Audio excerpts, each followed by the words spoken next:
நம்ம உணவு கடினமா இருந்துச்சுன்னு வச்சுக்கோங்களேன், சாப்பிடுறதுக்கு கடினம். மத்தவங்களே அத பார்த்தாலே வியப்பா இருப்பாங்க. வியந்து போவோம். "எப்படிங்க சோறு சாப்பிடாம இருக்கீங்க? சோறு சாப்பிடக்கூடாது. சோறு சாப்பிட்டா உடல் பருமன் ஏற்படும். சர்க்கரை நோய்க்கெல்லாம் செட் ஆவாது." அப்ப எந்தவித காரணமும் இல்லாம ஒருத்தர் சோறு சாப்பிடணும். "நான் சுகர் அதனால தான்ப்பா சோறு சாப்பிடல. இல்லன்னா நான் சாப்பிடுவேன். இல்லன்னா ஒரு பிடி பிடிச்சுருவேன்." அது வியந்து பார்க்க மாட்டாங்க. அதையெல்லாம் யாரும் வியந்து பார்க்க மாட்டாங்க பெருசா. ஆனா எந்தவித காரணமும் இல்லாம ஆனாலும் வியந்து பார்ப்பாங்க. இருந்தாலும் எந்தவித காரணமும் இல்ல. எனக்கு எந்தவித நோயும் இல்ல. ஆனா சோறு சாப்பிடக்கூடாது அப்படின்னு சொல்லிட்டு ஒருத்தர் சோறு சாப்பிடாம இருக்காங்கன்னு வச்சுக்கோங்க. பிற்காலத்தில நோய் வராமல் நான் என்னை அதுபோல ஒருத்தர் காய்கறிய பச்சையா சாப்பிடுறாங்க அப்படின்னு வைங்க. பச்சையா காய்கறி தான் எனது உணவு. நான்வெஜ் அப்ப இதெல்லாம் நான்வெஜ்லாம் நான் சாப்பிட மாட்டேன். அப்படிங்கும்போது நான் பரோட்டா, தோசை, சோறுலாம் சாப்பிட மாட்டேன் அப்படிங்கும்போது, அப்போ அவங்களுடைய உணவே கடினமா இருக்கு பாருங்க. "அப்பா என்னாலலாம் முடியாதுப்பா. என்னாலலாம் சோறு சாப்பிடாம இருக்க முடியாது. என்னால கவிச்சு சாப்பிடாம இருக்க முடியாது." அப்போ நீங்க எப்படிதான் இப்படி இருக்கீங்களோ அப்படிங்கும்போது, அதுவே ஒரு கடினமான ஒரு உணவு முறை. இதான் கடினமான உணவு முறைன்றது.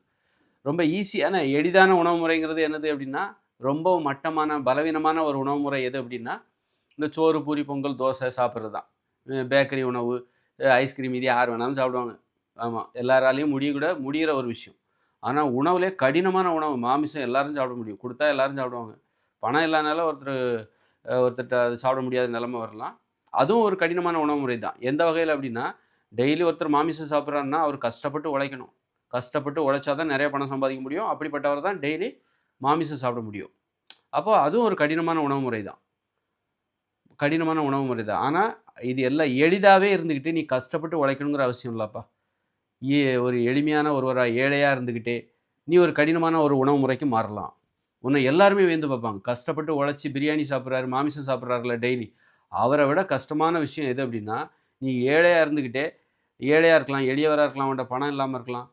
நீ டெய்லி காய்கறி பச்சையா சாப்பிடுறன்னு வச்சுக்கோங்களேன். பழங்களையும் பச்சையா, கீரைகள பச்சையா சாப்பிடுற, நீ சோறே சாப்பிடுறதில்ல, மாமிசமே சாப்பிடுறதில்ல அப்படின்னா, இந்த உலகத்துல இருக்கிற எல்லாருமே உன்ன வியந்து பார்ப்பாங்க. எல்லாராலயும் முடியாத ஒரு விஷயம். எப்படி உன்னால முடியுது? ஏன்னா மா மாமிசம் எல்லாரும் கஷ்டப்பட்டு உழைச்சு இன்னைக்கு நெறைய பேர் பணக்காரரா இருக்காங்க. மாமிசம் சாப்பிடுறவங்க நெறைய பேர் இருக்காங்க. ஆனா அது கஷ்டம் தான். ஒரு ஏழைக்கு அது எட்டாது. அந்த வகையில அது கஷ்டம்.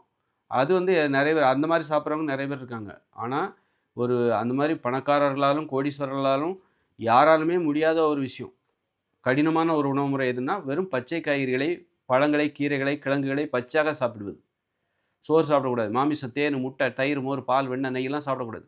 அரிசி, கேழ்வரகு, கோதுமைலாம் சாப்பிடக்கூடாது. அதை தவிர்த்துவிட்டு காய்கறிகள், பழங்கள், கீரைகள், பருப்பு வகைகள், கடலைகள், காளான், இலைதழைகள் இதெல்லாம் பச்சையா சாப்பிடணும். இந்த உணவு முறை இருக்குல்ல, கடினமான உணவு முறை. அவங்கள பார்த்தா எல்லாருமே இந்த உலகமே வியந்து பார்க்கும். வியந்து பார்க்கும். "அப்பா! எப்படிப்பா முடியுது?" அப்படின்னு சொல்லிட்டு, "இதெல்லாம் சான்ஸே கிடையாது. இதுக்கெல்லாம் பெரிய மன உறுதி வேணும்." அப்படின்னு சொல்லி ரொம்ப வியந்து பார்ப்பாங்க. "ஏன்?" அப்படின்னு நம்மள கேட்பாங்க. "எதனால?" அப்படின்னு சொல்லிட்டு கேட்பாங்க. அப்பதான் நோய் "ஆமா அப்படியா? என்னால முடியாதுங்க." அப்படின்னு சொல்லிட்டு அந்த அளவுக்கு வியப்பிற்குரிய ஒரு கடினமான, அசாத்தியமான ஒரு உணவு முறை. நான் சொல்வது. அப்ப அந்த மாரியான ஒரு கடினமான, வியப்பிற்குரிய, அசாத்தியமான உணவு முறைக்கு மக்கள் உலகத்தில உள்ள அத்தனை பேரும் மாறுனா மட்டும் தான் நீங்க நோய்களிலிருந்து விடுபடுவீர்கள். நோய்களிலிருந்து விடுபடுறது சாதாரண விஷயமே கிடையாது. ஒரு நோய குணப்படுத்துறதுக்கு ஒரு எம்பிபிஎஸ் படிக்க வேண்டியிருக்கு. கஷ்டப்பட்டு படிச்சா தான் அவர் டாக்டர் ஆக முடியும். அவரால நோய குணப்படுத்த முடியும். அப்போ நோய குணப்படுத்துறதே கஷ்டம் அப்டின்னா, நோய் இல்லாமல் ஆரோக்கியமாக வாழ்வது எவ்வளோ பெரிய கஷ்டம் பாருங்க. அதை விட கஷ்டம்.